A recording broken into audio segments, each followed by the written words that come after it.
Galera, meu nome é Wellington e hoje a gente vai falar sobre educação liberal tradicional. O que é isso? Eu acredito que quando a gente fala de educação liberal, a maioria das pessoas pensa que é isso, né? Ricardo Bacia? Ricardo Bacia lá. Tu vai colocar isso lá no Twitter, isso aí. Falar naquelas redes sociais do caralho. YouTube, que foi? Só que não, a educação liberal não tem nada a ver com liberalidade, libertinagem, fazer o que bem quer, pelo contrário, né? A educação liberal era chamada também de tradicional já por conta disso. Era uma educação bastante tradicionalista, né? Desenvolvida dentro de uma série de regras rigorosas e praticamente imutáveis. Então não tem nada a ver com fazer o que bem quer, né? Na hora que quer, etc. Nada disso. Tá, mas aí você pode dizer... Já ouvi falar de educação liberal em vários canais. Já ouvi dizer que é aquela educação voltada para a lógica de mercado, para atender às necessidades do mercado, tal. Calma aí, a gente vai ver que é isso aí também. Só que esse nome liberal, por que tem esse nome? Né? Esse nome liberal tem um sentido. E você vai descobrir nesse vídeo aqui com a gente, tá certo? Fica aqui com a gente que você vai descobrir por que o nome é educação liberal, ok? Então acompanha.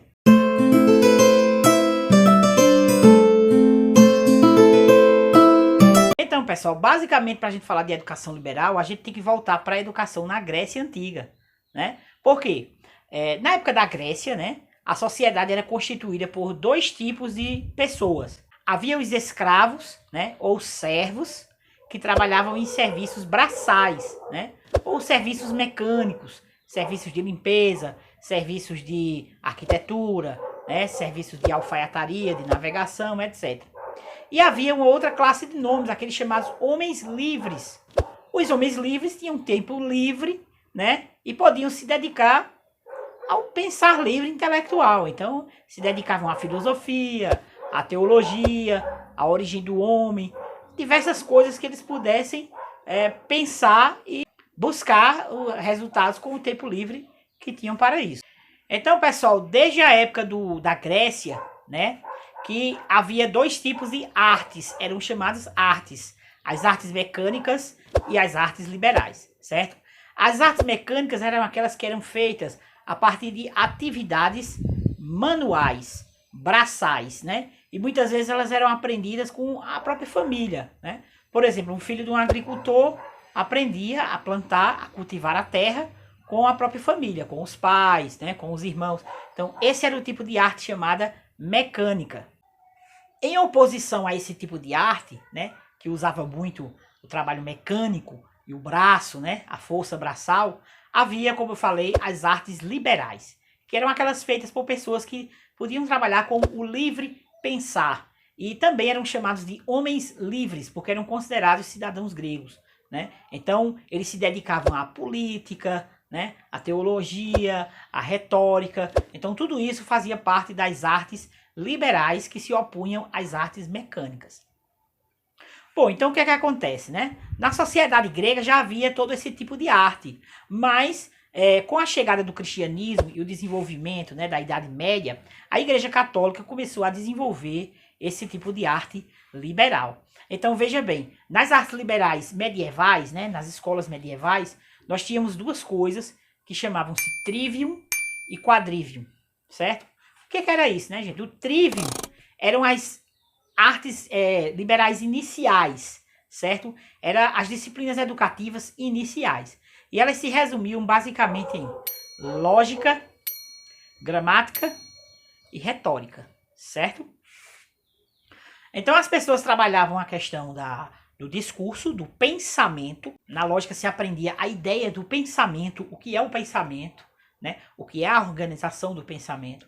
Na gramática se aprendia a simbolizar esse pensamento, né? No caso com a escrita, é claro. E na retórica aprendia-se a se aplicar o pensamento, né? Aplicar qual o uso discursivo que se fazia do pensamento, né? Obviamente nessa época a Igreja Católica era a detentora do saber, né? Então ela era quem detinha o monopólio do conhecimento. Todo o desenvolvimento desses estudos ficava dentro dos mosteiros. Bom, quando o aluno passava pela fase do trivium, né, aí ele podia ingressar em estudos superiores. Esses estudos superiores, né, que seriam semelhantes às universidades hoje, eram 4 estudos, né? Por isso eles eram chamados de quadrivium, né? E o que é que estudava o quadrivium? No quadrivium, os alunos se dedicavam ao estudo de aritmética, música, geometria e astronomia, né? Então eram estudos mais aprofundados que os alunos passavam a fazer depois daquela primeira fase do trivium, né?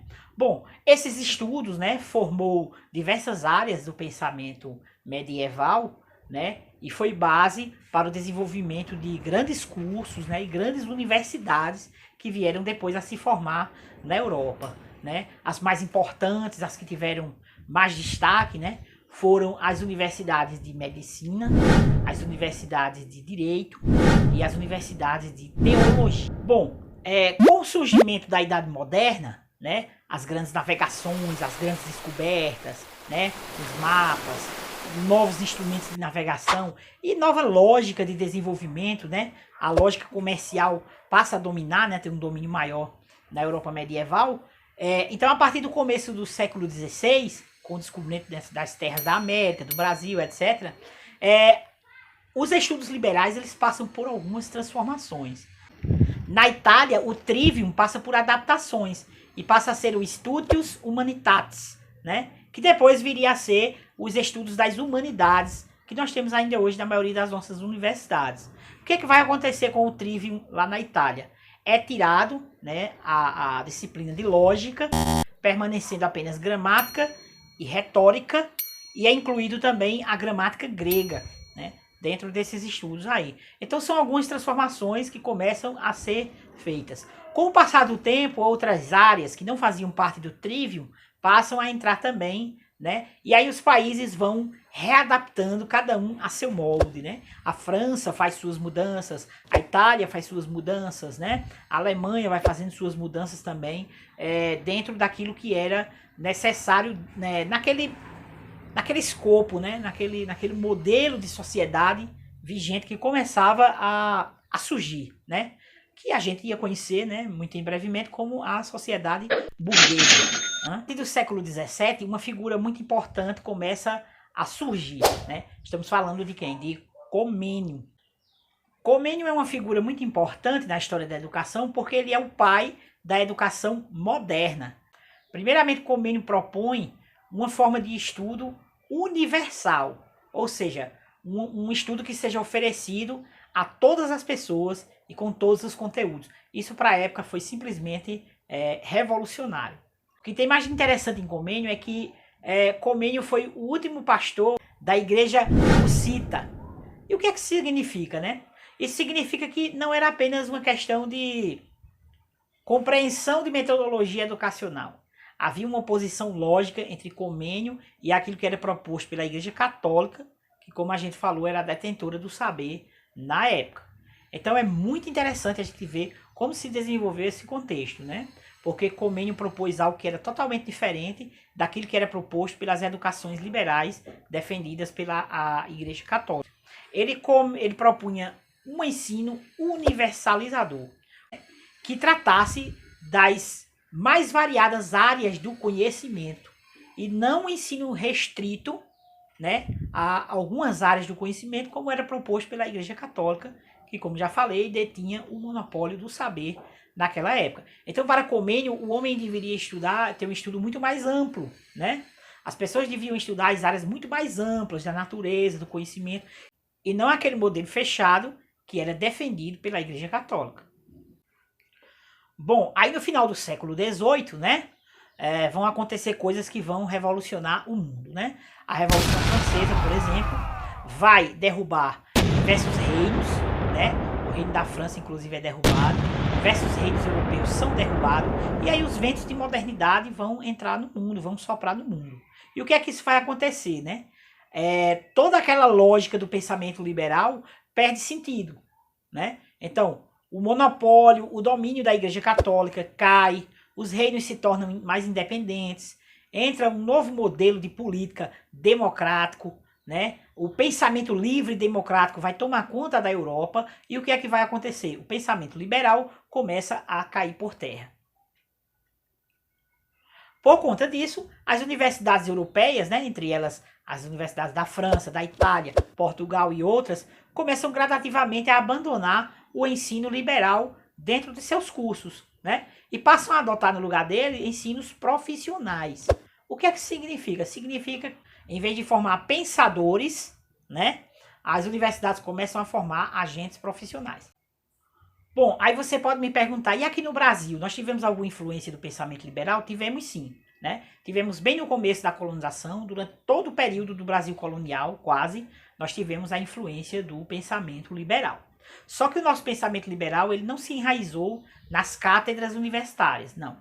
O pensamento liberal brasileiro, ele ficou mais ou menos reduzido, né, às primeiras escolas primárias, e veio com os jesuítas. Se você ficar ligadinho aí no nosso canal, né, aliás, eu quero dizer a você aí, se inscreva, né, ative o sininho aí, para você receber os próximos vídeos que nós vamos postar, né, e o nosso próximo vídeo será justamente a respeito do pensamento liberal nas escolas jesuíticas, né, do ensino jesuítico.